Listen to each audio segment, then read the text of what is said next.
ఇవాళ మా ఇంటి దగ్గర అయితే వర్షం పడ్డది. ఇంకా మా తమ్ముడు నోటి తిరిగాడు కాబట్టి నన్ను ఛాయ్ పెట్టమని అడిగాడు.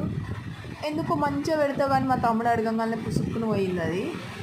వాడి కోసం కష్టపడి మొత్తం అల్లం వేసి అన్నీ వేసి పెట్టిన మంచిగా తాగుతాడని, కానీ ఆడు నా ఛాయ్కి భయపడ్డాడు.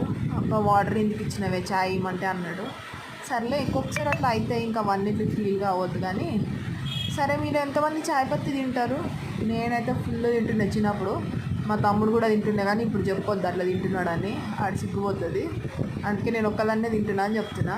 మీరు ఎవరు ఆడి గురించి చెప్పి తినొద్దు. అండ్ నేనైతే మంచిగా పెట్టిన ఛాయ్, కానీ వాటర్ ఎట్లా ఎక్కువైనాయి నాకు కూడా తెలియదు. నా చేతులు పెడితే మస్తు వస్తాయి ఛాయ్. ఆడు అడిగింది కాబట్టి పోయింది ఛాయ్.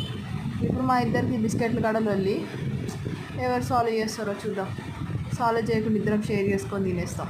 ఎందుకంటే నా బిస్కెట్ ప్యాకెట్ దాచిపెట్టుకొని వాడు తినాలిగా, మరి మళ్ళీ వాడు ఇయ్యాడు నెక్స్ట్ టైం. నా అన్నీ తింటాడు కానీ నాకు ఏమి ఇయ్యాడు.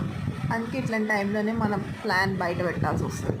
ఇక మేమిద్దరం ఛాయ్ తాగేసినాం. మా మమ్మీ డాడీ అయితే నాకు దండం పెట్టారు ఛాయ్ వద్దని. Please like